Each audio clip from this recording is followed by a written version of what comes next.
आपल्या घरी लोक येतात, पण हे डोक्यात न काढ, ज्यांच्या घरातनं सोन्याचा धूर निघतो त्यांच्याकडे कुत्र्याला आसने की चतकोर भाकर टाकतील. पण आपल्याकडे का लोक येतात आणि आपली परिस्थिती आम्ही सदैव सुडके जवळी येतात स्वर धाके अशा असताना सुद्धा ज्या अर्थी आपल्याकडे लोक येतात ना, भारी भरू नकोस, हा अहंकार गिळावा लागेल. ज्या अर्थी एवढी सारी दुनियातली मंडळी आपल्याकडे दरवाजा उघडत नाही तोपर्यंत येतात नाही, खरोखरी येतात लोक.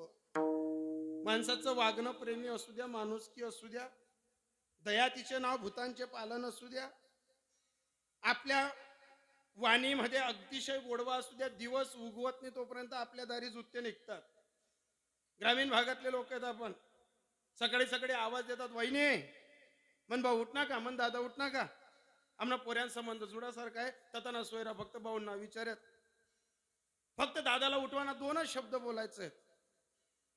आपल्या घरी सकाळी सकाळी लोक कोणी देवपूजा करतात तेव्हा आपल्या घरी लोक दरवाजा ठोकतात येतात, आणि याच खानदेशातल्या बऱ्याचशा बायांना सासऱ्याच्या आणि नवऱ्याची किरडेटीची किंमत नसते. जशी काही लोक घरी येतात दरवाजा उघडवायला आवाज देतात तोपर्यंत बाया दरवाजा उघडतात, असं काही तोंड करतात आणि आतल्या आत गुरमटून बोलतात, उगनामरी जायचो असले दिन आमनाच करतार पडतील, दुसऱ्याच ना घरी दिखतात नाही असले, या माणूसले निजू बी देतात नाही उठू बी देत नाही, पण आमनाच घरी येतात. काय येतात, कशासाठी येतात? तुमच्या माणसाने आणि तुमच्या सासऱ्याने या गावात या परिसरात चांगलं पेरलंय म्हणून तुमच्या पायरीला पाय लावतात. भ्रमात राहू नका. 2000 कीर्तने युट्यूबला आहेत, रोज नवीन नवीन मुलाखती घेतल्या जातात. बऱ्याचशा बाया विचारतात काय बिघडतं महाराज? बिघडत नाही, उरतच नाही काही आयुष्यात. या एवढ्याच कमी बायांना सांगतो, एखाद्या बाईला जर वाटत असेल मुद्दाम आमच्याकडे लोक येतात आणि या माणसामुळे मला त्रास होतो, आहे माणूस जिवंत म्हणून ही संधी आहे की चहा ठेवायची, आहे माणूस जिवंत म्हणून संधी आहे. माणसाच्या जीवावर केवढा आदर आहे. वहिनी साहेब, पाटलीन बाई, मोठ्या बाई, मावशी, आक्का, ताई, मोठ्या बाई, या कोणाच्या जीवावर पदव्या आहेत? या माणसाच्या जीवावर पदव्या आहेत. या तुमच्या नाही पदव्या, माणूस चांगला वागतो म्हणून या पदव्या आहेत. आणि अशा या पदव्या ग्रहण करताना काही बायांना असं वाटतं की मेले आमच्याकडे मुद्दाम येतात. बा मुद्दाम नाही ग बाई. एखाद्या जवळच्या मैत्रिणीला विचार की जिला कमी वयात विधवा पण आलं, त्या वयस्कर किंवा तरणेबाण एखाद्या पोरीला विचारा की वैधव्य पण आल्यानंतर तुला ताई, माई, आक्का, मोठ्या बाई, मोठी ताई हे शब्द कोणी बोललं का? सहज अलगत डोळ्यात पाणी येताना सांगतात, महाराज जसं रामराज्य गेलं तसं या घरात या हादरण्याला किंमत आहे, पण वैधव्यपणाला किंमत नाहीये. आणि हेच तुकोबर आहे आपल्या पत्नीला सांगायचे ना. मुद्दाम येतात का लोक? जे येतात त्यांचा अभाव प्रभाव ओळख ना. अगं मी 14 गावांचा जागीरदार आहे म्हणून मला लोक मानत नाही. मीच जर गलीतनं उतरलो तर माझ्या आजोबाच्या वयाची लोक मला रामकृष्ण हरी घालतात. मी 14 गावांचा जागीरदार आहे, मी पाटील आहे, सावकारकी म्हणून नाही. माझा विना, माझा फेटा आणि माझ्या चिपड्या जर पाहिल्या तर माझ्या आजोबाच्या वयाची लोक पायातनं बूट काढतात आणि कमरेपासून वाकून मला रामकृष्ण हरी घालतात. ही माझ्या बाप जाद्याची कमाई नाही, ही माझ्या संप्रदायाची कमाई आहे म्हणून राम राम घालतात. आणि काय भ्रम आहे तुला? मुद्दाम येतात असं वाटतं तुला? अगं देहूच्या वेशेवर फक्त एवढं कळावं की छत्रपती शिवाजी महाराज येणार आहेत बा. पाटील, कुलकर्णी, देशमुख, राजे, रजवाडे, हुकुमजी, मुनिमजी पाय घड्या टाकून रिक्वेस्ट करतात, राजा आमच्याकडे येतील बरं आज, राजा आमच्याकडे येतील, राजांना आमच्या घरी येऊन जायचंय. आणि हवेच्या वेगानं इंद्रायणीच्या काठावर देहूच्या परिसरात घोड्याचा लगाम ताणला जातो आणि ते छत्रपती राजे भरलेल्या मंडळीत विचारतात की तुकोबांचं घर कुठे? आणि मग ती मंडळी त्यावेळेस कुसबुस करते, अरे नाही त्या तुक्याला अक्कल, पण कमीत कमी राजांना तर कळावं. आपण इकडे पायघड्या टाकल्या आहेत, आपण इकडे प्रत्येक जण हट्टाच करतो की राजे माझ्या घरी येतील, आणि राजे कोणाचं घर विचारतात? ज्याला काहीच जमलं नाही त्याचं. आणि हीच रीत आहे. गाव घ्या का इंद्रायणीचा काढ घ्या, चंद्रभागेचा काढ घ्या, गावात मरण धरणमा जो पुढे, कोणा जाव्या, कोणा बसता, कोणा साखरपुडा, कोणा गावमा लगीन पार पाडाले जो पुढे, गरीब दुब्यानं लगीन पार पाडाल जो पुढे, लोक त्याचा हेवानी करत त्याचा कूट करतात. तो फक्त सापडायला पाहिजे. त्याला असा रगड सूत नाही, असा पै पै ना हिशोबली सूत, आणि त्याला असा नकटा कर सूत. आणि या गोष्टी कोण करत? ज्या नकटा कोणताच काम पडतच नाही त्या हिरी ते संसाराची. मग जगद्गुरु तुकोबराय आपल्या धर्मपत्नीला सांगतात, अगं आपण जिवंत आहोत तोपर्यंत या गोष्टी आपल्याला पचवाव्या लागतील. ज्या भूमीत साधू हृदयाचा माणूस जगतात ना, बसतात, पुसतात, मानतात लांबची लोक, आणि द्वेष आणि टिंगल करतात जवळची लोक. दुसरे कोणीच नाही करत, आपल्याच. मग जगद्गुरु तुकोबरायांचा गाथा बुडवायला कोणते मामभाऊ आणि फुईभाऊ आले होते? हेच गावातलेच भाऊबन आणि गावातले पाटील, यांनीच तुकोबरायांचा गाथा बुडवला ना.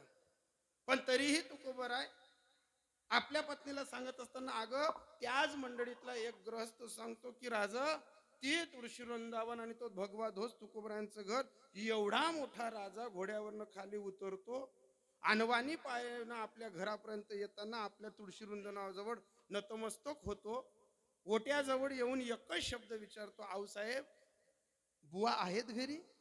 काय दिलं काय आपण? काय जमिनी वाटत आलो का पैसा शिंपडत आलो? ज्याच्या डोक्यावर छत्री धरायला, मागे पुढे हुजरे मुजरे करायला, पायातलं पायतान धरायला, घोड्यांचा लगाम धरायला, असाच राजा आपल्या घरी अनवानी पायानं येतो आणि एकच शब्द विचारतो, आऊसाहेब बुवा आहेत घरी? का आला तो? अगं ज्या अर्थी छत्रपती राजांसारखा माणूस आपल्याकडे न बोलवता येतोय ना, तर अंदाज काढावा. आपल्याला वारकरी संप्रदायाने एक सूत्र शिकवलंय, म्हणून ते राजा आपल्या घरी आले. प्रेम देणं आणि प्रेम घेणं, हे ज्या घराण्यात हे सूत्र नांतं बाया माणसं समजून घेतात, तिथं छत्रपती राजांसारखे माणसं न बोलवता येतात. माने पाचा रीता नोहे आरानुक ऐसी येते लोकप्रितीसाठी. आणि हा संसार रूपी कुत्रा आवडतो तुला? हा भीकही मागू देणार नाही आणि पोटही भरू देणार नाही, रडताही येत नाही आणि हसताही येत नाही. आणि या संसाराचा आनंद आहे तुला. अगं इथले कित्येक संसार करणारे आले आणि गेले, संसार इथंच राहून गेला. आणि या संसारात एकच मोठं सुख आहे आपलं. माझ्या वडिलाशी मिराशी का देवा, या घरातलं एक सुख आहे. आपल्याकडे वारकरी येतील, अष्टगंधक बुक्का लावू, आपण त्यांना श्रीफळ देऊन सत्कार करताना त्यांच्या चेहऱ्यावरचा आनंद टिपत असताना जणू काही पंढरपूर सोडून पांडुरंग आपल्या घरी आलाय आणि आपण त्याचा सत्कार करतोय. हे भूषण नाही तुला? हे आवडत नाही? हा संसार रूपी कुत्रा आवडतो? एवढं तुकोबराय आपल्या पत्नीला सांगतात. आणि पत्नी उलटून बोलते, माहितीये काय कौतुक करू नका तुमच्या विठ्ठलाचं. 3 महिन्यापासून एका लुगड्यावर आंघोळ करते, काय दिसलं नाही तुमच्या विठ्याला? आणि काय त्या वारकऱ्यांचे गुण करतात? घरून चंदी खर्ची करायची, त्यांचे मानपान राखायचे. काय फुटले का तुमच्या विठ्याचे? मी 3 महिन्यापासून एका लुगड्यावर आंघोळ करते. देवाचे आणि वैष्णवांची अपमानाची बाजू मांडत असताना ती सहन होत नाही. म्हणून जो शब्द कधी तुकोबरा हयतीत बोलणार नाही, तो शब्द संतापातनं फुटला की तुका म्हणे रांडे ना आवडे भूषण. हे वारकरी येतात, हे भूषण आवडत नाही. अगं जगात कोणत्याच घरी हे सुख नांदणार नाही, ते सुख आपल्या घरी नांदतंय. आणि या सुखाचा दाखला घे. वैष्णवा संगती सुख वाटे जीवा, वैष्णवा संगती सुख वाटे जीवा, वैष्णवा संगती सुख वाटे जीवा, वैष्णवा संगती सुख वाटे जीवा, संगती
तुकोबाराई या अभंगावरती पुढचा विषय मांडत असताना सलाबादाप्रमाणे चालत असलेला अखंड हरिनाम कीर्तन सप्ताह वर्ष अबाधित आहे, अखंड परंपरा चालत असताना आदरणीय परमपूजनीय महंत भामेश्वरजी बाबांचा हा परिसर आहे. त्या अनुषंगाने महंत रमेशदासजी महाराज यांच्या कृपा आशीर्वादाने अखंड हरिनाम कीर्तन सप्ताह चालत असताना या परिसरातला श्वास, या परिसरातला स्वाभिमान, या परिसरातली ओळख स्वानंद सुख निवासी जोग महाराज आळंदीतून ब्रह्मभूत गुरुवारे मास्तर बाबा वैकुंठवासी गुरुमाऊली कृष्णाजी माऊली, त्याचबरोबर वनाजी दाजी यांच्या कृपा आशीर्वादाने चालत असताना या अखंड हरिनाम कीर्तन सप्ताहाला ज्यांचा फार मोठा आशीर्वाद आहे, गुरुवारे आसाराम बाबा आळंदीकर, त्याचबरोबर मुसुगना वाहक यांच्या प्रेरणेने अगोदरच रमेशदाजी बाबांचं नाव घेतलं. या मोठ्या मोठ्या महात्म्यांच्या आशीर्वादाने चालत असलेला अखंड हरिनाम कीर्तन सप्ताह, या कार्यक्रमाला ज्यांनी आम्हाला आमंत्रित केलं आदरणीय परमपूजनीय सुभाष गोपीनाथ सोनवणेच ना, हो, खंडलायला कीर्तनाच्या प्रसंगानुसार त्यांनी त्यावेळेस सांगितलं होतं की बाबा एकदा आमच्या गावी या. मला तरी असं वाटतं बऱ्याच दिवसापूर्वी ही सेवा माझ्या वाटेला देत असताना ही सेवा ज्यावेळेस फोनवर बोलणं झालं, आदरणीय गुरुवर्य गाथामूर्ती शिवशंकर बाबा माझ्याशी बोलत असताना, सेवा देण घेण्याच्या बाबतीत ठरत असताना बोलण्यात येण्याचा योग. पण या कार्यक्रमाला अतिशय आळंदीहून आलेली सर्व तोलामोलाची गुरुजन मंडळी, मृदुंगमणी गोड आहात आणि कीर्तनकार किती गोड आहे, गायकवादक किती गोड आहे, याच्यापेक्षा सर्वात आवडता म्हणजे साऊंड अतिशय बेस्ट आहे. म्हणजे साऊंडच्या मानानं ही पब्लिक फक्त 40 बी नाही 20% आहे महाराज. एवढ्या टोलिजन साऊंडला पब्लिक अशी पाहिजे होती. आपल्याला काल होती पब्लिक, हो, नजर पुरत नव्हती अशी पब्लिक होती, पण साऊंड असाच होता महाराज. लई मजा आली. हो, तुमच्याही शब्दसुमनांनी आभार मानतो. चोपदार दादा तुमचे आभार. तुम्ही गावातलेच का दादा सर्व? गावातले, परिसरातली भजनी मंडळ, तड्यामड्यातली राहणारी सर्व मंडळी, ही सर्व मंडळीला साक्षी ठेवून आदरणीय आमचे मार्गदर्शक एस के बाबा यांनाही साक्षी ठेवून समोर आदरणीय सर्व गुरुतुल्य मंडळी माझ्या समोर बसले. आम्ही भोजन करत होतो त्यावेळेसही अनुषंगानं बाबाजींकडे आश्रमावर जात असताना बाबाजींशी फार अतिशय तोलामोलाच्या पारमार्थिक गोष्टी होत असताना, त्या मूर्तीकडे पाहत असताना अतिशय भाग गेला, सीन गेला, अवघा झाला आनंद. अतिशय गोड तीर्थक्षेत्र आणि या परिसराची अतिशय मोठी तपभूमी असताना त्या तपोभूमीवर नतमस्तक होऊन या सर्व साधू संतांच्या चरणी नतमस्तक होताना एकच म्हणेल की तुका म्हणे मज घडो त्यांची सेवा, परी माझ्या दैवा पार नाही, हो, परी माझ्या दैवा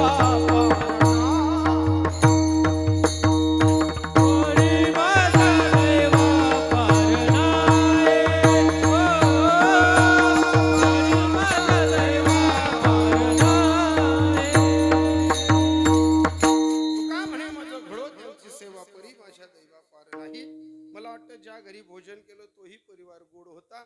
हो, फराडवाल्यांना फराड होतं, जेवणवाल्यांना जेवण होतं, वाढणाऱ्यांचा कंटाळा नव्हता, आग्रह करणाऱ्यांचा कंटाळा नव्हता, खाणाऱ्यांचाही कंटाळा नव्हता.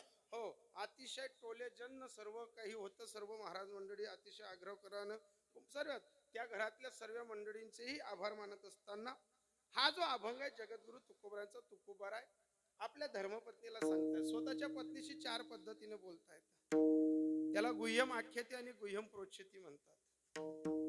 स्वतःच्या पत्नीशी 4 पद्धतीने बोलत असताना एकांत, लोकांत, लोकांतातला एकांत, शरीर संबंधानं जगद्गुरु तुकोबाराय सांगतात, अगं तू वेडी नाही आहेस, तू प्रेमी आहेस. मला चांगलं माहिती आहे तुझं हृदयही लय मोठं आहे. ज्या अर्थी तू संताप करते ना, हा संसारातला तुझा व्यतीत नाहीये, तू बरोबर करते. पण अनुषंगानं तू ज्या वेळेस हा संताप करते ना, तुला भान नसते की तू कोणासमोर काय बोलते. आणि हीच रीत आहे. ज्या वेळेस आपलं वैभव मोठं झालं, घरात नांती लक्ष्मी झाली का, प्रथम तर मी बायांना हात जोडून विनंती करतो, जिभेला आवरून सावरून शब्द सोडावा.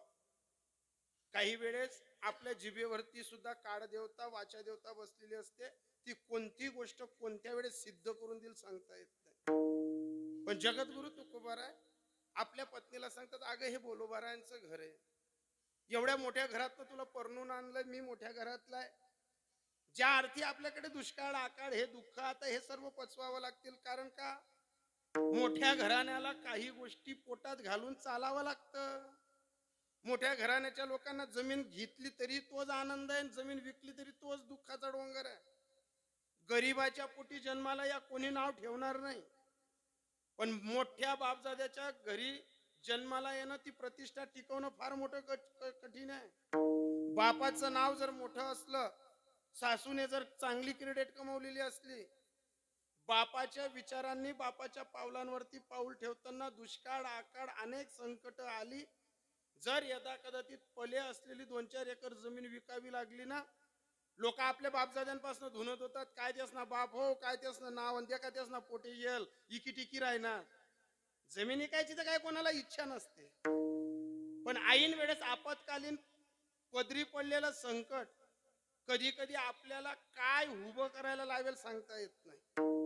या अनेक प्रसंग जगद्गुरु तुकोबराय आपल्या पत्नीला सांगतात, पण तुकोबरांच्या पत्नीला ना विठ्ठल आवडतो, ना भजन आवडतं, ना पूजन आवडतं.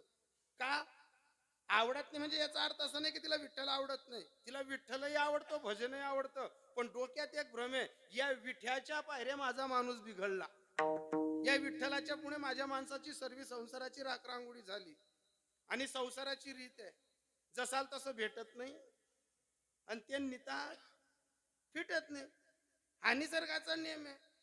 ज्या माणूसना घरे घर द्या का तुम्ही, जटे माणूस मायकरी वितटली बाईले असं वाटत मना पहिले जरासा रविवार गाजणणारा पाहिजे होता बा, असा आलण्या आलण्या भाज्या काही सण बट घर ढिल्ल पडी जराशी अशी मोठी ताटली येतात, बाजरीना भाकरा चांगला काला मोडतात, बट घरबार असं बट्ट बट्ट खात, उरेल सुरेल माल बी खावायला भेटत.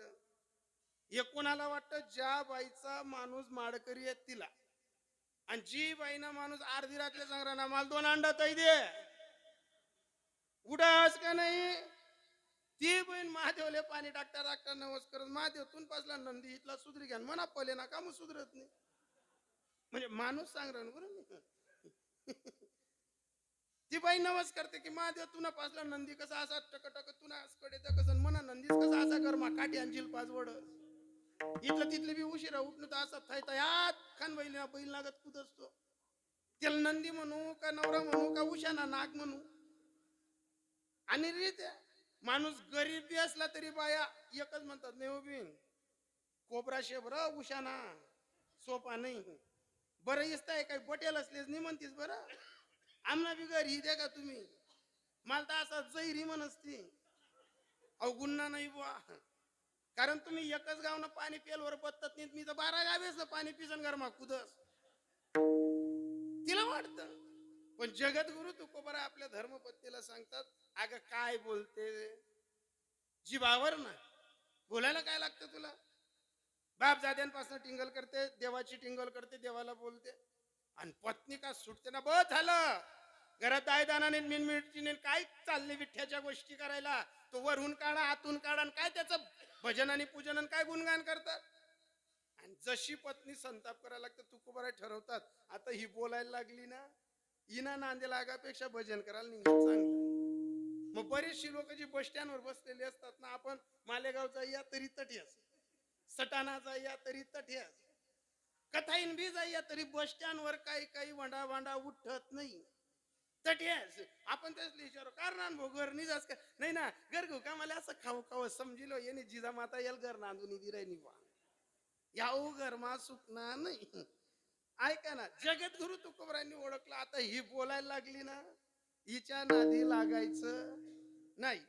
आणि खरी रीत आहे, घरात भानगड सुरू झाली, भांडण सुरू झाली, बाया बोलायला लागल्या की माणसं बऱ्याचदा टाळतात, जाऊ दे भाऊ इले जर आपला हातुऱ्याशी शेकाई टेकाई गी इले आखोज आपले दवाखाना मा ऍडमिट करणे पण डॉक्टरनी जर विचार का हो आहे काय जाय तर काय सांगतो आम्ही गरमा कुस्त्या की नव्हत काय सांगतो, त्यापेक्षा माणसं विचार करतात जाऊ दे बाई शेकाई विजय टेकाई विजय कुताडायचे हाडपासून पाणी विजय, माणसं टाळतात.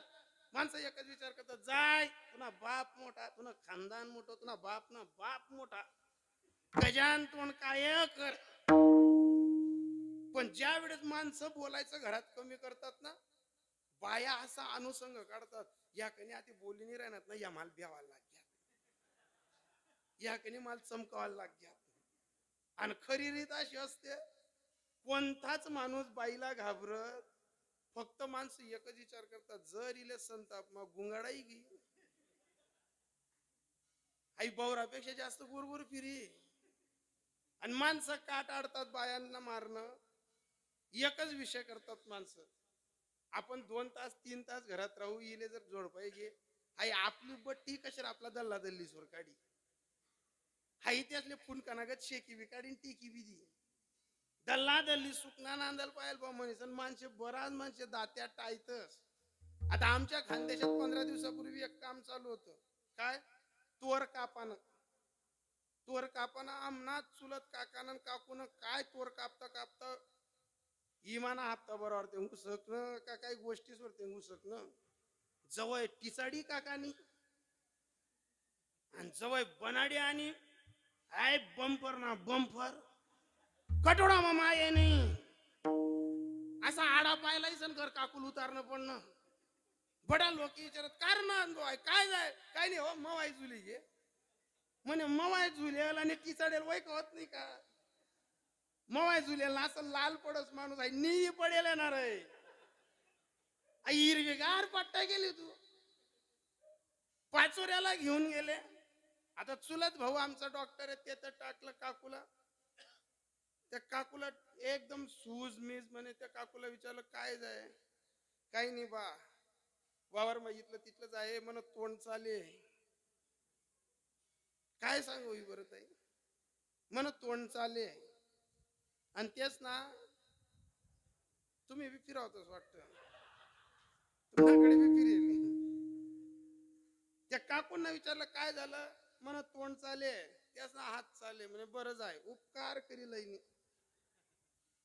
ते काय म्हणतात नाही काय झेरॉक्स काढणं कोणतं मशीन असतं ते एक्सरे. ते एक्सरे करा मशीन माशी लोटी आणि तर त्यांना असा फोटो पडणार. आणि त्या फोटो ती काकुले असं समोर बटाड त्या फोटोस मग प्रत्येक पासवीवर असा नवरात्रांना टिपरा केला होता. आड्या देवड्या काट्या ठोक्या. त्या भाऊनी वय केली नाही बहीण पुरा 1500 रुपयाना हप्ता भरायला शेत बा. एक बी हप्ता लाडकी बहीण चुकी असा टाइमवर दिलेत बा. ते बहीणले गोया मी लिखी दिल्यात वय.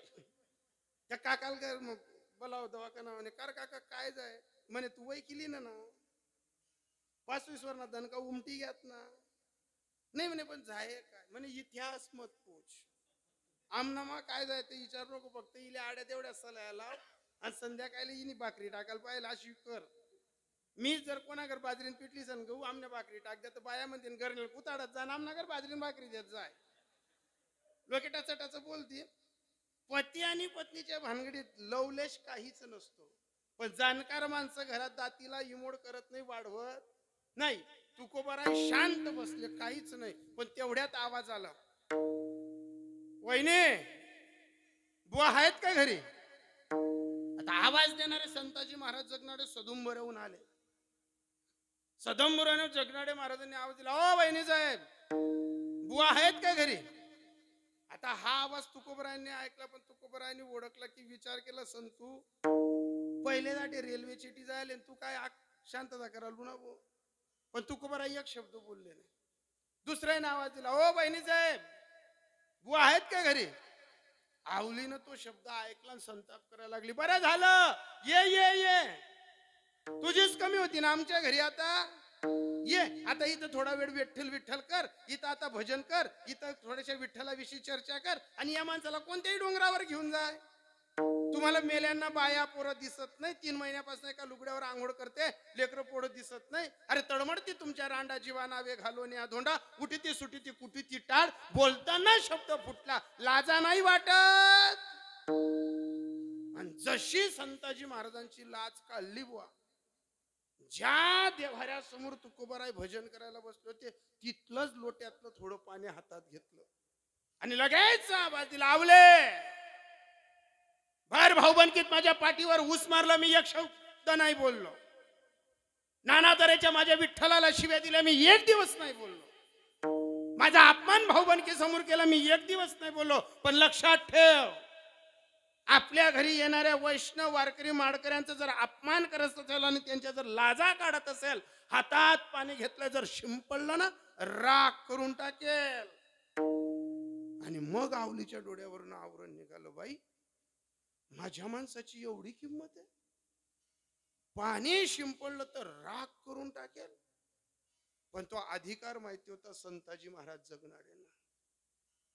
जसे पडत पडत आले, हातावरचं पाणी झटकलं, असं बाजूलाच गाडं सोडलं होतं. त्या गाड्यावर दोघं हात तुकोबरांचे धरले आणि गाड्यावर बसवलं. संताजी महाराज तुकोबरायांना समजायचे, बुवा आईनं माझी लाज काढली म्हणून संताप करतात ना तुम्ही, मला बोलली म्हणून संताप करतात ना. बुवा तुम्हीच बोलले होते ना की आमचं संतू नावाचं पोरग गेल्यानंतर तू मित्रही आहे, शिष्यही आणि मुलगाही आहे. जर मी तुमचा मुलगा असेल आणि आईने माझा अपमान केला तर काय मनाला लावता हो? अहो आई दरीतनं बोलते, तुम्ही अध्यात्माच्या शिखरेवर चाललेले आहात. शिखरावरच्या माणसानं दरीतल्या माणसाशी ढुंकून पाहू नये. आपल्याला संसार आणि संसारातला आठ कोडसा ओढतो. सोडा ना, डोक्यातनं काढा. बराच वेळ समजवलं. मला या अभंगातनं या गोष्टींचा अभ्यास करताना एक शिकायला भेटलं, आपल्या जवळच्या मित्राचा आपली पत्नी अपमान करताना आपला मित्र आपल्याला समजवतो, असा हजारातला एखादा मित्र घरोबा करण्याचा लायकीचा असतो. सर्वच नाही. काही हरामखोर आपल्या घरात आडे देवडे खातात पितात, आपल्या चलतीमध्ये आपल्याशी नाना दादा आप्पा करण्यात राहतात आणि आपल्यावर आपत्कालीन संकट आलं तर आपल्या जमिनीलाही नक्के गिराईक झामलतात. साध्या नालायक नाही, हरामखोर नाहीत लोक. आपल्या चलतीमध्ये सर्व आपल्या भोवती जशा गुडाला मुंग्या किंवा माख्या फिरतात तशी फिरतात.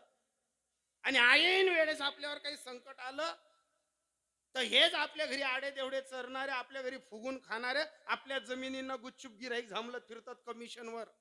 त्यांना माहिती असतं हा कसा विकेल बा कुठून.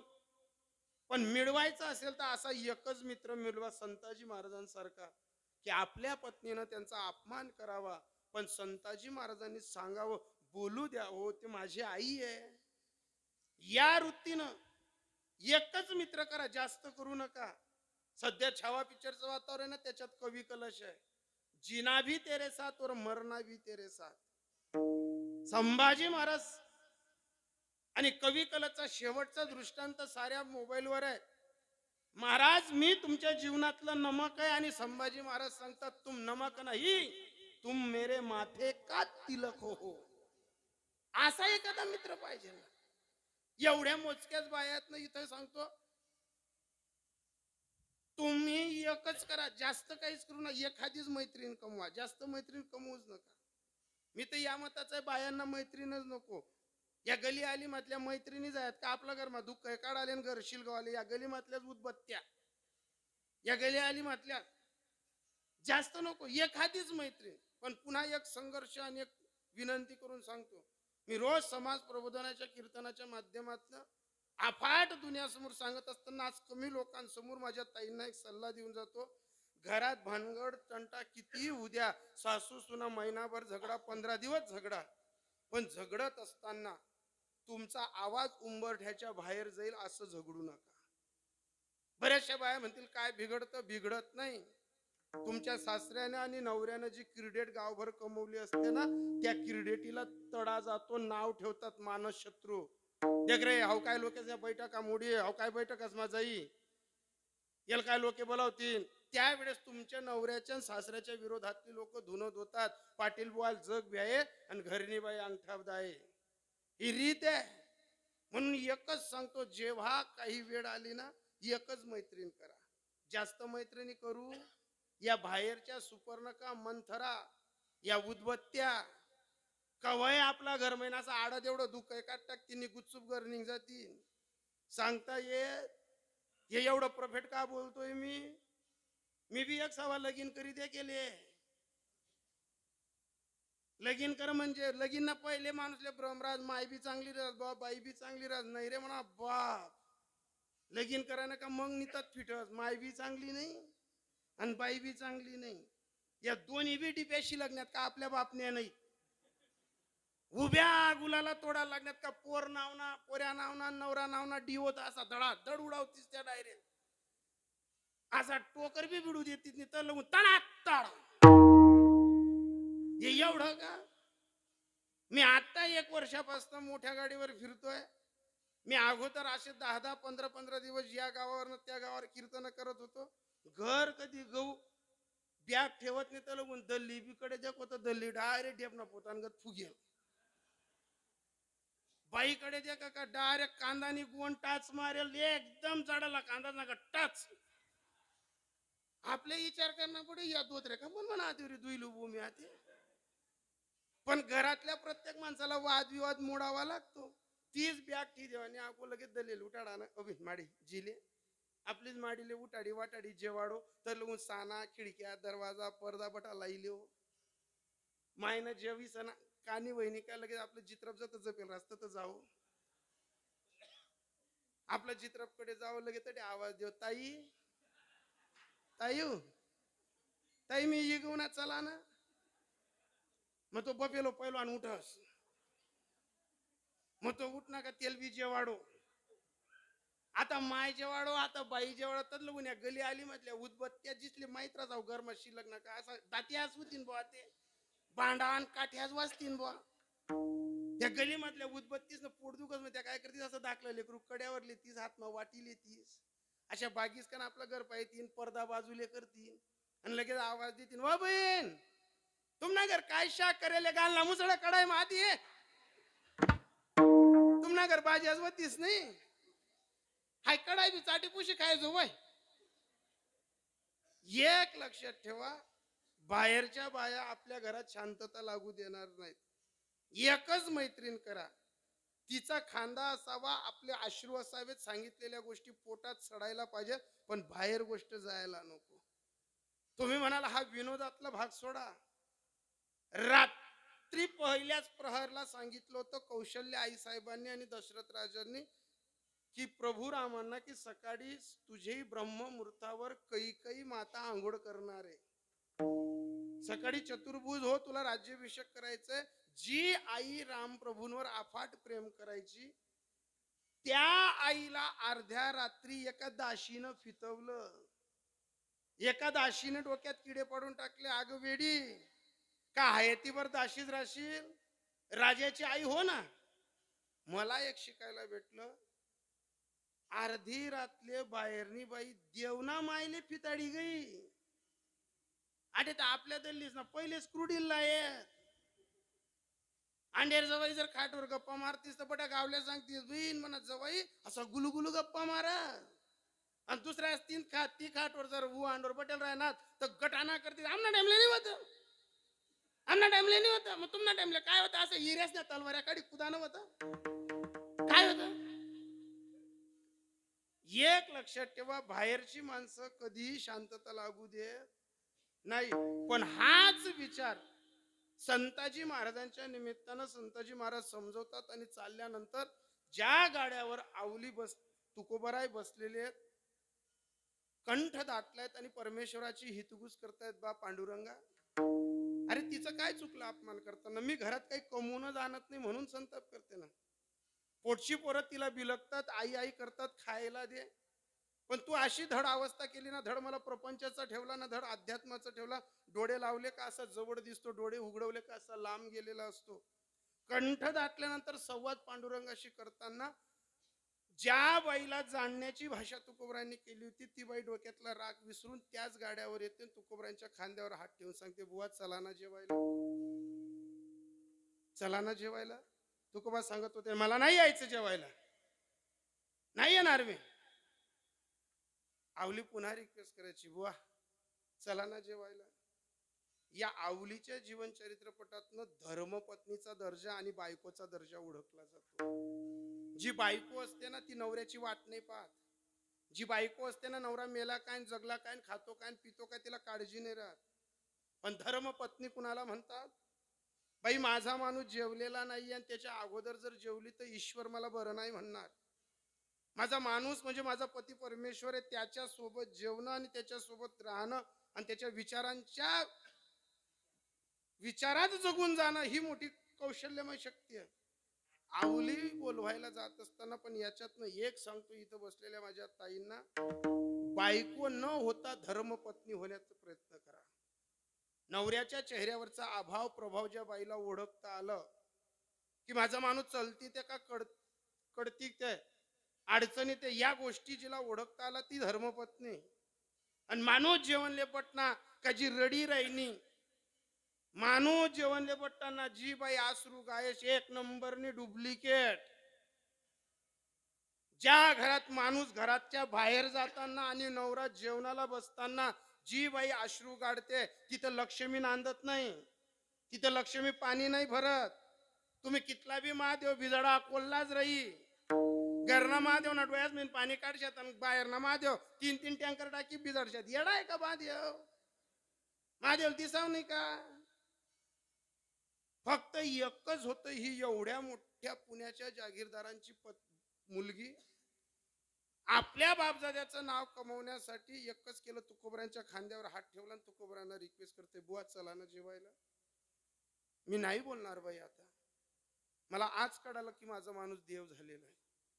मी कधीच तुमच्या विरोधात जाणार नाही. मला आज तुमच्या चेहऱ्यावरचा अभाव आणि प्रभाव समजला बुवा. पण तुकोबरा सांगायचे नाही येणार मी जेवायला. माझ्या जवळच्या वैष्णव वारकऱ्या माझ्या संतूचा तू अपमान केला. तो वेडा होता का आपल्या घरी आला तर? अगं सदुंबऱ्याला नदीवर वस्त्र धुताना देहूतली बाई बोलली, बाई तुमच्या तुकोबांच्या घरी परिस्थिती खालावली आहे, त्यांच्या पोरांना खायला काहीच नाही. तर त्यांच्या बाईने डोक्यावर हंडा दिला होता की आपल्या बुवांच्या पोरांना आपल्या घरी म्हैस व्याली आहे तर दही तूप ताक घेऊन जा, 2-4 दिवस पोरं दही तूप खातील. एवढ्या दुरून हंडा घेऊन आलेला माणूस त्यानं तुला वहिनी साहेब म्हणावं, तू त्याची लाच काढावी. मग तो रिकामचोट होता का? त्याला उद्योग नव्हता का? अगं गावच्या पाटलाने गावच्या मंडळीने माझा गाथा पाण्यात बुडवताना हाच संतू माझ्या पाठीशी होता की बुवा मी एक एक अभंग परिसरातनं तुम्हाला आणून देईल, पण उपोषण आणि उपाशी राहायचं नाही. एवढा किमतीवर सल्ला देणारा माझ्या संतूची तुलाच काढली. याला उद्योग नव्हता का? त्याला काम नव्हतं का? तो कशासाठी आला होता? हे वारकऱ्यांच्या घरचं सूत्र आपल्या पत्नीला संतापात न कुरडावून ज्या वेळेस तुकोबरायांनी सांगितलं त्यावेळेस जो शब्द बाहेर निघाला होता तो अभंगाच्या पहिल्या. येते घरा आमोच्या काशाला, कोणा येते घरा आमोच्या काशाला, कोणा येते घरा आमोच्या काशाला, कोणा येते घरा आमोच्या काशाला, कोणा येते घरा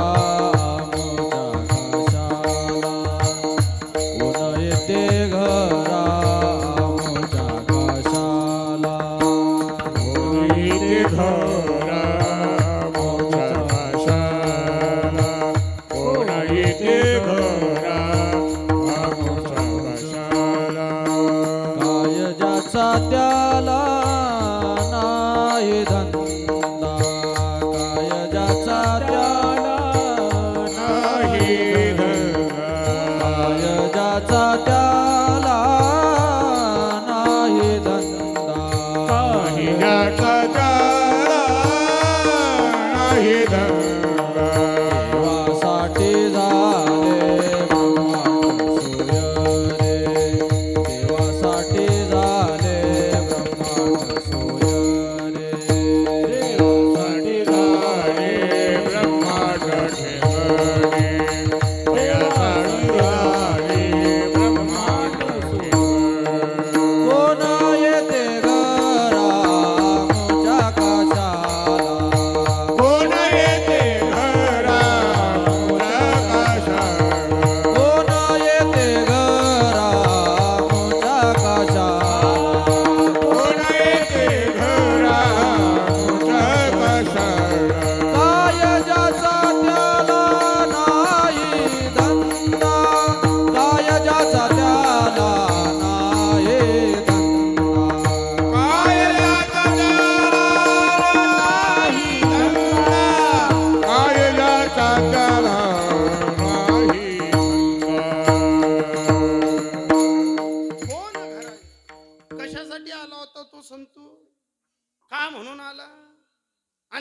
लाच काढते.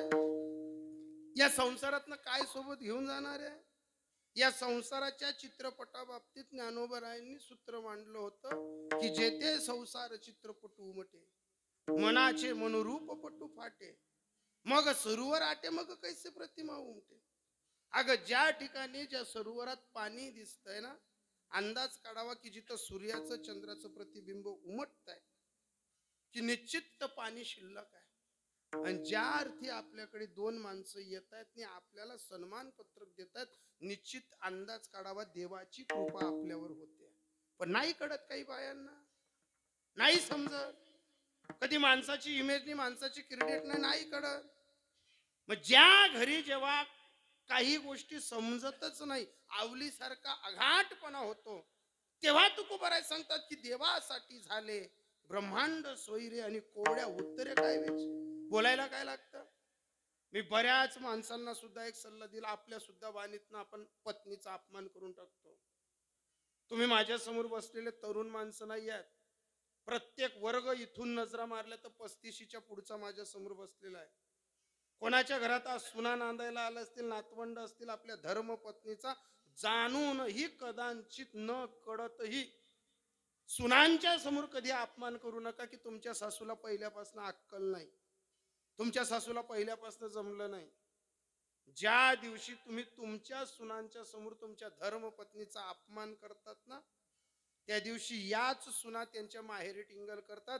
ज्याला स्वतःची पत्नी समजली नाही तो दुसऱ्याच्या पोरींना काय जीव लागेल. ज्याला स्वतःच्या पत्नीची किंमत कळाली नाही.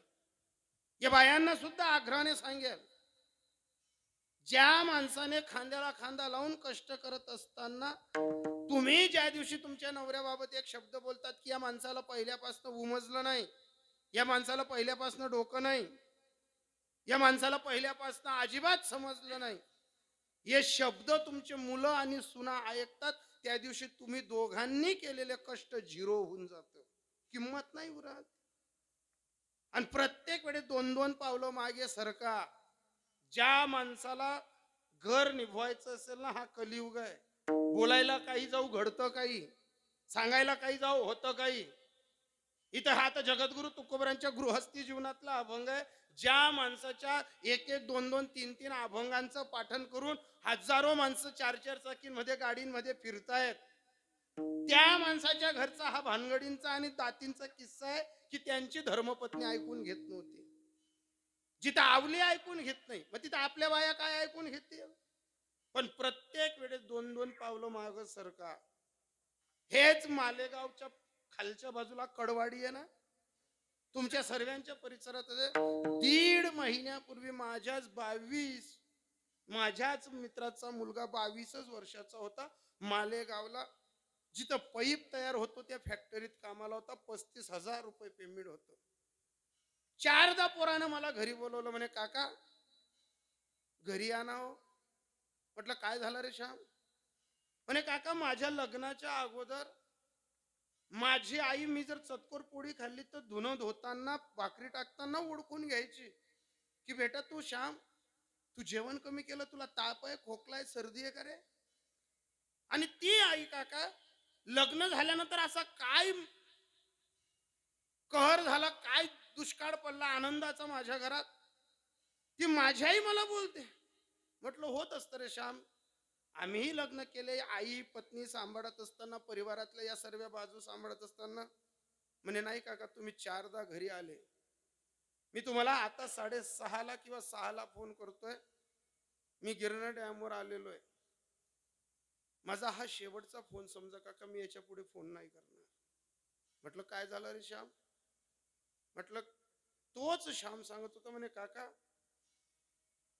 मी याच्यासाठी फोन केला तुम्हाला की मला 1.5 वर्षाचं पोरग आहे, मी गिरणा डॅमवर उभा आहे, मला आत्महत्या करायची, मला जगायची इच्छाच नाहीये. ना धड मला आई समजून घेते, ना धड मला पत्नी घरात समजून घेते. जे बापाच्या पोटी मी जन्माला आलो तो बापही समजून घेत नाही. अहो ज्या वेळेस मी घरात जेवायला बसतो, जी आई मला लग्नाच्या अगोदर चतकोर पोळी कमी द्यायची, ती आई मला ओळखून घ्यायची आणि काका कोणता असा रोग लागला की मी जेवायला बसलो का माझी आई मला तिच्या समोर म्हणते बैल चेनणारे तिचाच झाला तू. काका ठरवूनही मी माझ्या आईचा अपमान करत नव्हतो. एक दिवसही बोललो नाही. का बोललो नाही तर माझ्या आईचे कष्ट मला माहिती होते, माझ्या आईचा स्वभाव मला माहिती होता, एक एक रुपया कसा जतन करून मला मोठं केलं हे मला माहिती होतं. पण या सर्व गोष्टी बाजूला ठेवून मी माझ्या आईचा अपमान का करत नव्हतो. मीच जर आईचा अपमान माझ्या पत्नी समोर केला तर माझ्या पाठीमागे ही तिला धुडकं समजेल, ही तिला बदणार नाही. पण मी आईचा अपमान करायचो नाही म्हणून मी बेडमध्ये झोपायला गेलो का माझी पत्नी मला उठवून सांगायची, इथला मायबाप ना एका होता तर लगीन नाही करायला पाहिजे होतं, कुवारं राहायला पाहिजे होतं. ही मला सल्ला देते की तुम्हाला मायबाप पाहिजे होतं तर लग्नाची काही गरज नव्हती. मी संतापात बाहेर निघालो तर माझा बाप सांगतो, सासू सासरास ना उई घ्या, आमना ऐकत नाही. काका धड मला बाप समजून घेत नाही ना धड मला आई समजून घेत नाही, नाच मला कोणी घरात पत्नी समजून घेत नाही. एक काम करा काका, जर घरी गेलात ना, माझं 1.25 वर्षाचं लेकरू आहे, त्याच्या डोक्यावरनं हात फिरवजा, त्याला सांगजा काका की तुझा बाप व्यसनी नव्हता, त्याला सांगजा काका तुझा बाप दारू नाही प्यायचा, विमल नाही खायचा, तुझ्या बापाला कोणता छंद नव्हता, पण तुझा बाप या दोघं बायांच्या कटकटीनं दातीनं भूरकन गिरणाड्यावर चालला गेला. म्हटलं श्याम नकोस रे, कोणाच्या घरात दात्या होत नाही रे बेटा. कधी आई संताप करते, कधी पत्नी संताप करते, आत्महत्येचा निर्णय नाही घ्यावा लागत. नाही काका, मी व्हिडिओ कॉल करून दाखवतो तुम्हाला, मी खरंच गिरणाड्यावर आलोय. म्हटलं श्याम पाया पडतो बेटा, जा घरी. काका घरी गेल्यानंतर पुन्हा त्याच गरफड्यात पडायचं का? मला ना धड बेडरूम मध्ये जागा आहे ना घरात किचन मध्ये जागा आहे. सुपारीच्या खांडाचं व्यसन नाही मला, धड बाप नाही, कोणीच समजू घेत नाही. मला फक्त एकच सांगायचं आहे, कधी गेलात माझ्या मुलाला कपडे घेऊन जायच्या, कधी गेलात माझ्या पोराला हृदयाला लावजा, कधी गेलात ना तो बोलायला लागला समजायला लागला तर त्याला सांगा तुझा बाप या बायांच्या कटकटीत निघून गेला. म्हटलं जा बेटा. नाही नाही काका, फोन कट करतो, शेवटचा रामकृष्ण हरी घ्या. त्याचा फोन कट केल्यानंतर कडवाडीत माझ्या अनेक लोकांशी कॉन्टॅक्ट होतं, त्यांना पाठवलं. तिथून 13-14 किलोमीटरचा अंतर आहे. 6-6:30 पोरानं गिरणाड्यामध्ये उडी मारली, रात्रभर सापडला नाही. सकाळी सकाळी जेव्हा फुगून वरती आला ना, पूर्ण गाव त्याला काढायला, अंतविधीला पूर्ण गाव. आज संध्याकाळी तिकडनं येताना जेव्हा त्याच्या घरी गेलो ना, माझा मित्र असं पायतुरीवर बसून रडत होता, अलगत असं मिठी मारली रडायला लागला. सांगणारे माझा श्याम कोणत्या गल्लीत असेल, सांग ना माझा श्याम कसं चालला गेला. म्हटलं बस शांत. तोपर्यंत आमची भाऊजाई रडायला लागली. आम्ही त्यानं खांद्यावर जावायला पाहिलं होतो, तो बिन सांगा ना चालला घ्या म्हणतो वहिनी 4-4 सवा सांगायला घरवून तू की आपले बी पुरी लोक ना घर नांदायला जायला, तशी आपला बी घर पोर नांदायला येले. स्वभाव बदलावा, पहिल्यासारखं ठेवू नका, जमाना ते तो नाहीये. इनी मला विचारायला पाहिजे, इनी मन डोक्यावर पदरच लिहायला पाहिजे, इनी मन सारखंच वागायला पाहिजे. चेटाडा ते कोणी कालदी मरत सुई तर आज का मरत ना, पण तोंडले लगाम द्या असं 4-4 सवा सांग होत नाही. ऐक तेवढ्यात त्याचं ते 16-17 महिन्याचं पोरग उभं राहायचं, पडायचं, असं गुडघ्यांमध्ये आलं. तो तरताना लागलं. त्याच्याकडे बघितल्यानंतर कंठ असा दाटत होता की आभाग्या, काल जर तू शाळेत गेला, तुला जर तुझ्या मॅडमनं टीचरने विचारलं की तुझ्या पप्पांची सही इथं घेऊन ये, तर तू कोणाची सही घ्यायला जाशील? तुला जर विचारलं तुझ्या पप्पांना तू 1 नंबर आलाय ना, सत्कार करायचा घेऊन ये, कोणाला आणशील? तुझ्यावरती बाप नावाचं छत्र जात असताना, उन्हात वावरत असताना, मी इथल्या प्रत्येक माणसांना सांगेन की आपल्या छोट्या कारणांच्या भानगडींमुळे आपली पोरं उघडी पडतील असं वागू नका. ज्या घरात पत्नीचा आणि माणसाचा दोघाही जीवांचा एक सारखा विचार असतो ना, न सांगता लोक आपल्या घरी येतात. माने पाचारिता नोहे आरानुक ऐसी येती लोकप्रीतीसाठी. भ्रमात न करावं. तेवढ्यात त्याची पत्नी आली. मला सिलेंडर नाही नोंदतायत. कसं नोंदवावं लागेल? अगं म्हणतात जगन्नाथाच्या फोटोशी आता कधी मालेगाव तर कधी चाळीसगाव, पावलावर नाचवायची तू त्याला. डोक्याच्या सिंदूर पासन तळ पायातल्या नखपालीस पर्यंत एक एक गोष्ट उभी करून आणणाऱ्या पोराला तू सांगत होती ना मायबापचा हे का होता, कशाला लगीन केलं? तो तर त्याची जबाबदारी पार पाडत होता ना. सांग आता त्याला, ये मला हिरव्या बांगड्या घेऊन दे, सांग त्याला मला ही आवडती साडी घेऊन दे, सांग ना त्याला मी तुझी आवडती भाजी केली, ये जेवायला. असं माझ्या ताईंनो, हे माझ्या बहिणींनो, तुम्ही धर्माच्या मूर्ती आहात. धर्म नवरोबा कधी म्हटला जात नाही, धर्म पत्नी म्हटली जाते. थोड्या भानगडींमुळे हा कलियुगातला वाट, जेव्हा भानगडींचा कहर होतो ना, माणसांना जतन करा. वादविवाद वाढवू नका. जसा जसा वादविवाद वाढतो ना, आपली माणसं भूरकन उडून जातात. पुन्हा परतीचा प्रवास नसतो की येतील. आज ते घर येताना सर्व उन्हाच्या जडा जोगत असताना वाटत होतं की कीर्तनाच्या माध्यमातून रोज लोकांना रडवतो आपण.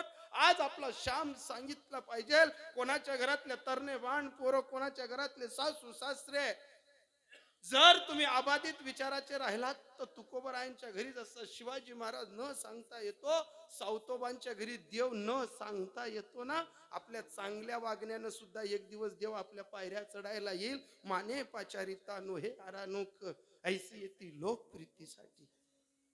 जाताना एक सांगेल की जी बाई तुकोबरायांच्या विचारांच्या विरोधात गेली, सांगून सांगितलं, अगं इथं आजामेला पंजामेला बाप हसणं गेला, देखत देखत नातू पंतू तोही तैसा झाला. हा संसार इथं राहून गेला. आवली इथलं भूषण एकच आहे, आपण देवावर प्रेम करावं, देवाशी निगडीत राहावं. मरताना आपला इतिहास होईल की मरणाआधी सावध व्हावे, कीर्ती करूनही मरावे. आपण मरताना सगळे सोयरे, काका, चुलते, भाऊबंद, डिकरा, खोकरे सर्व आपल्यावर सावली टाकतील ना, त्यावेळेस विठ्ठल यांच्या सूक्ष्म रूपाने आपल्याला संदेश देईल की याच साठी केला होता हट्टहास, शेवटचा दिस गोड व्हावा. आणि एवढं सूत्र तुकोबराय सांगतात. आणि नाही मग जेव्हा आवली समजून घेत आणि विठ्ठलावरतीच उरलं डुरलं बोलताना तुकोबराय संतापात्म जी भाषा बोलतात ती अभंगाच्या शेवटच्या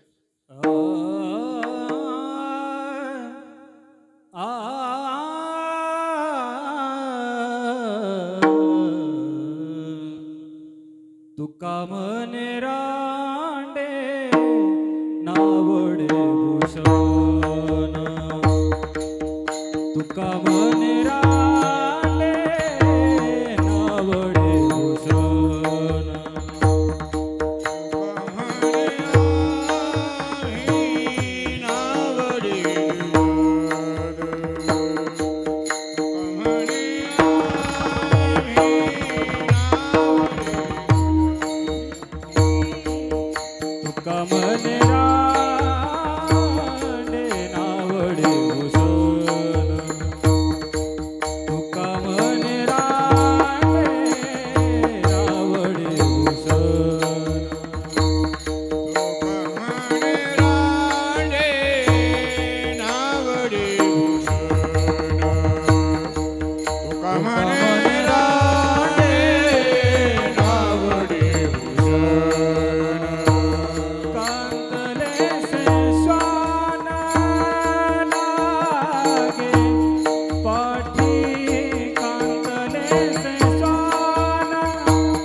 देवासाठी झाले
विठोबा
तुका म्हणे राणे नावडे भूषण आणि कातले शिशवान लागे पाठी. ही पत्रिका द्या माझ्याकडे. ही पत्रिका. तुका म्हणे रांडे नावडे भूषण आणि कातले शिशवान लागे पाठी. जगद्गुरु तुकोबरायांच्या गृहस्थी जीवनातलं बोट धरून आपल्या गृहस्थी जीवनात कसं वागावं सोपं आणि सरळ करून सांगत असताना मी ज्या मुद्द्यावर बोलत होतो, बऱ्याचशा नाही तर प्रत्येक महिलेच्या डोळ्यात पाणी होतं, महिलांच्या पेक्षा प्रत्येक माणसाच्या डोळ्यात पाणी होतं. मला फक्त हा संदेश देऊ जायचा. मी रोज समाज प्रबोधनावर कीर्तन करतो. या कीर्तनाच्या 7-8 दिवसांच्या मालिकेत एकाहून एक कीर्तनकार देव सांगणारी माणसं आहेत. मी माझ्या मुखारविंदातनं देव कमी सांगणारा माणूस आहे. पण आपल्या मायबापाच्या हृदयातला पांडुरंग ज्याला ओळखता आला त्याला महादेवावरती पाणी टाकायची गरज नाही, या मताचा मी माणूस आहे. ज्याला आपल्या आई वडिलांसोबत रोज एकदा तरी जेवण करता आलं ना, त्याला हरिपाठ येत नसेल तरी चालेल, त्याला काकडा येत नसेल तरी चालेल, पण आपल्या घरात मायबापासोबत जेवायला बसलो तर रोज पंढरपूरची वारीचं पुण्य भेटतं. मी या मताचा माणूस. या अनुषंगानं बोलत असताना मला फक्त घराघरात लागलेल्या वादांच्या या मॅचांमध्ये शांतता पसरली पाहिजे ह्या विचाराने मी कीर्तनाचा रोज हट्टहास करत असताना तुम्ही तुमच्या डोळ्यातले अश्रू मला दाखवत होते. याचा अर्थ तुमच्या हृदयात आजही माणुसकीची ओलाव्याची ज्योत जळताना, तुम्ही कष्टाची भाजी भाकर खाताना सर्व आनंदात राहणारी माणसे, पण प्रत्येकाच्याकडे दुःखाची पोकळी कणभर तरी शिल्लक असते. ती कणभर पोकळी माझ्या सावता बाबांच्या भजनानं आणि पांडुरंगाच्या भजनानं जडावी आणि आपलं आयुष्य प्रत्येकाचं उदंड व्हावं आणि सुखी समृद्धी व्हावं. आणि काहीतरी या कीर्तनाच्या माध्यमातून घरी घेऊन जात असताना आपल्या पत्नीने आपल्या माणसाची, आपल्या माणसाने आपल्या पत्नीशी, सासू सासऱ्यांशी कसं वागावं थोडं थोडं जरी घरी घेऊन गेलात तरी आदरणीय परमपूजनीय सुभाष दादांनी आम्हाला बोलवलं याचं सार्थक होईल. या कीर्तनाच्या मांद्याआडी जेवढेही कीर्तन सेवेचे दाते आहेत, दादाजी गोपीनाथ सोनवणे, अरविंद गोपीनाथ सोनवणे, सुभाष गोपीचंद सोनवणे, प्रभाकर गोपीचंद सोनवणे, सकाळ संध्याकाळचे अन्नदाते विश्वास लोटन सोनवणे, शांताराम गंगाराम अहिरे, या संपूर्ण माणसांच्या चरणी नतमस्तक होताना गाथामूर्ती आदरणीय परमपूजनीय शिवशंकर बाबा समोर बसत असताना, आळंदीहून सर्व गुणीजन महाराज मंडळी, तोलामोलाचे अधिकारी मंडळी समोर नतमस्तक होताना सुंदर पखवाज वाजवतो लहान गुरुबंधू यांचेही स्वागत, मागे पुढे असणारे आपली भजनी मंडळी यांचेही आभार. आणि सर्वांमध्ये एकदा दणकून टाळी माझ्या साऊंडवाल्या दादासाठी वाजा. अतिशय समर्पक साऊंड, समर्पक बोटांची कला आहे. माझ्यासोबत आलेले SK बाबा आदरणीय यांचेही आभार. फक्त जाताना एक सांगेल, कीर्तन रोज देव देश धर्माच्या व्यतिरिक्त सांगितले जाणार नाहीत. मी समाज प्रबोधनार्थी बोलत असताना एक सांगेल, उद्या आपल्या पोरींच्या फारकत्या फाटू नयेत आणि आपली पोरं नांदती राहावी म्हणून तीर्थक्षेत्रावर गेलात ना तर 200 रुपयाची ज्ञानेश्वरी घ्या, 300 रुपयाचा गाथा घ्या. ज्या माईला वाटतं की माझ्या पोरीची फारकती फाटू नये त्या आईनं एकदा तरी आपल्या पोरीला ज्ञानेश्वरी पारायण करायला लावा. ज्या बापाला असं वाटतं की माझी जेवढीही इस्टेट आहे ती वाढू नये पण घटायला सुद्धा नको, त्यावेळेस आपला पोरगा आपल्या विरोधात जात असेल ना त्याला एकदा तरी तुकोबरायांचं गाथ्याचं पारायण करायला लावा. तुकोबरायांचं गाथ्याचं पारायण नसता नाबूद झालेलं मस्तक सुद्धा सुधरवू शकते, एवढी घमेंड आहे तुकोबरायांच्या अभंगात. या अनुषंगानं जर आपली पोरं ऐकत नसतील तर ज्ञानोबरायांची ज्ञानेश्वरी तुकोबरायांचा गाथा आपल्या मांडीवर घ्यावा आणि आपली पोरं घरात काहीही काम करत असताना त्यांच्या कानावर जाईल आणि त्यांचं हृदय अंतःकरणापासून निर्मळ होईल, म्हणून एका मंत्राचा जप अखंड आपल्या घरामध्ये चालू ठेवावा. तुम्ही म्हणाल कोणता जप आहे तो? साधा आणि सरळ आहे. ज्ञानेश्वर ज्ञान